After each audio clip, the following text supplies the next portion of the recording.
Seguimos esta noche en Reporte Estelar abordando la situación de la seguridad ciudadana en Venezuela. Se incorpora con nosotros a estudio Roberto Briceño León, director del Observatorio Venezolano de la Violencia, organismo no gubernamental encargado de la supervisión y de la estadística en materia de seguridad ciudadana desde hace algunos años. A falta de información oficial desde los entes ministeriales, este organismo ha cobrado vigencia para hacer seguimiento al desarrollo de distintos flagelos en nuestro país. Muchísimas gracias, profesor, por acompañarnos. Quisiéramos, Carlos, en primer lugar, hablar acerca de esa cifra que ha publicado de cierre de 2017 el observatorio, que además hay una discrepancia con respecto a esta cifra desde entes oficiales que aseguran estas cifras no se corresponden con la realidad. ¿Cómo, en primer lugar, si pudiésemos aclarar la manera estadística con la que se levantan estos datos y se recopilan y, por supuesto, qué refleja de un país con estas cifras de homicidios? Señalamos una tasa cercana al 89 casos por cada 100.000 habitantes.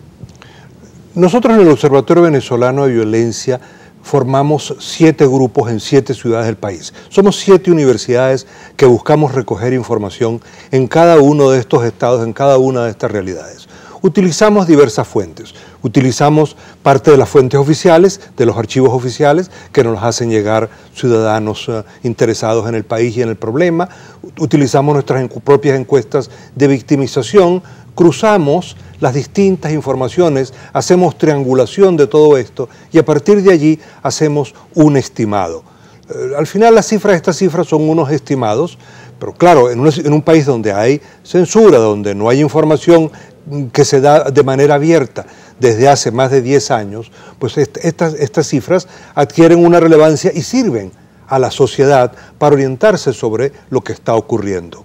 Bueno, a nosotros nos gustaría que hubiese bajado la criminalidad y la violencia en mucho más inclusive durante estos años. Sin embargo, no podemos decir así. El oyente, la persona que está viendo el programa, los venezolanos comunes en la calle, en el barrio, sienten que la criminalidad no ha disminuido, sino que ha aumentado y ha mutado, ha cambiado de formas. Se ha empezado a expresar de muchas otras maneras, pero realmente no hay una disminución importante.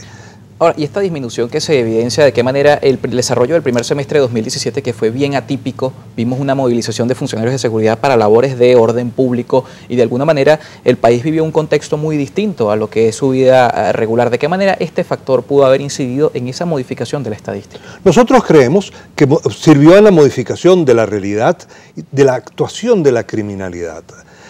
Particularmente hay algunos delitos que se vieron afectados durante esos meses. Secuestro, por ejemplo. Es muy claro que durante todo el momento de las protestas, de la gran movilización militar y policial, disminuyeron los secuestros. Claro, es difícil para un grupo secuestrar a una persona y pensar que en el momento que van la persona retenida se van a encontrar con una manifestación o con una alcabala y un piquete de la Guardia Nacional o de los policías. Entonces eso restringió el delito organizado, pero permitió mucho del delito libre, el amateur, el individual, el individuo que se aprovechaba de esas condiciones. Claro, cuando uno observa lo que es el año, todos estos factores que afectaron en distintas ciudades del país, nosotros consideramos que pudo haber tenido un impacto en la disminución de las cifras de violencia. Hay un segundo componente que puede marcar mucho y uno diría, bueno, es que han disminuido en algo los homicidios o la criminalidad porque ha existido una acción muy fuerte por parte de las autoridades y uno puede decir, hay menos homicidios porque hay menos homicidas.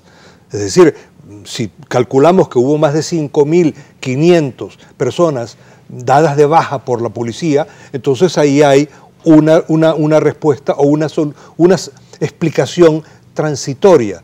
Porque es que lo que sucede es que si no hay una política integral de seguridad, tú puedes hacer desaparecer al jefe de una banda, pero inmediatamente otro va a tomar el lugar.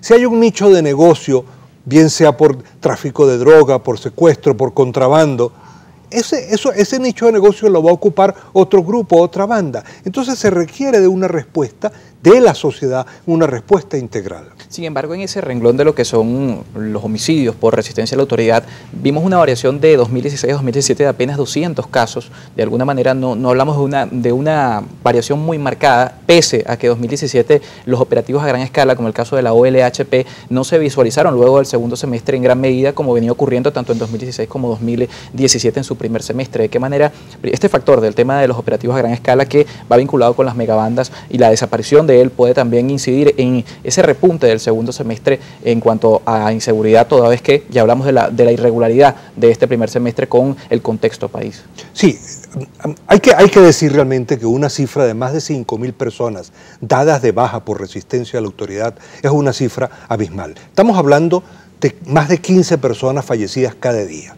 O sea, estamos hablando de 106 personas cada semana muertas a manos de las autoridades. Eso es una cifra abismal, ¿no? Una cifra dramática en lo que es el país y que incrementa de alguna forma también la violencia, porque la violencia es interacción. La violencia es una relación donde se da y se recibe. Entonces, si hay una acción policial violenta, lo que se hace es que se incremente más la violencia por parte de los mismos delincuentes y la sociedad en conjunto se hace más violenta. Entonces, una política de seguridad debe buscar pacificar el país, no hacerla más violenta. Y cuando tú tienes intervenciones que no están ajustadas a la norma, a la ley, que no refuerzan la convivencia, el diálogo, la búsqueda, el castigo real a los delincuentes, sino simplemente la venganza, o lo que algunas autoridades, inclusive por parte del gobierno, llamaron exterminio por parte de los cuerpos de seguridad a estos grupos delincuenciales, estamos viendo que lo que es aumentar el espiral de violencia en el país. Ahora, ya para finalizar y rápidamente, hablamos al principio del espacio de esta discusión del Plan de la Patria 2019-2025 y hablamos de 7 ejes fundamentales, entre ellos el tema de los cuadrantes de seguridad, la municipalización de la justicia. Desde el observatorio, ¿qué propuestas se hacen para esa política de seguridad ciudadana y esa política de seguridad para, de alguna manera, impactar favorablemente en estos índices delictivos? Estas acciones son buenas y pueden funcionar si existe un contexto social y político que las englobe, que las encuadre. Los cuadrantes no son nuevos, los cuadrantes tienen varios años y no han dado resultados. No hemos visto una disminución, no hemos visto un impacto. ¿Por qué? Porque se requiere de un encuadre global. Los cuadrantes son una experiencia que vienen de Colombia y que vienen de ciudades como de Medellín, pero cuando se aplicaron, fueron aplicados con un mejoramiento de las policías, con un incremento de lo que es el diálogo entre los ciudadanos, con una unión de la sociedad, ¿no? Con independencia de su color político, con independencia de su sector social. Si no se une la sociedad frente al delito, si lo que se hace es desunir a la sociedad o lanzar mensajes violentos continuamente, sencillamente esto no podrán tener los beneficios que todos quisiéramos que tuvieran. Claro, es la despolitización de la seguridad ciudadana, uno de los factores que siempre se señala desde la observación. Así es, y eso nos parece muy importante. Y uno dice, bueno, y es que los planes pueden ser buenos o malos. Bueno, un plan de seguridad es como una medicina que tú tomas para bajarte la fiebre. No importa de qué color es la cajita ni qué manera. Lo que tienes que ver es si funciona o no funciona. Si has hecho cosas y no han funcionado, y lo que hemos tenido durante 18 años es un incremento de la violencia, de los secuestros, de los homicidios, hay que repensar realmente lo que se ha hecho y ver de qué manera se debe cambiar. Profesor, muchísimas gracias por acompañarnos. Roberto Briceño León, director del Observatorio Venezolano de la Violencia, esta noche en Reporte Estelar abordando el tema de la seguridad ciudadana. Ustedes pueden participar con la etiqueta Reporte Seguridad y mencionando por supuesto la cuenta @reporte_GB. A la pausa y regresamos.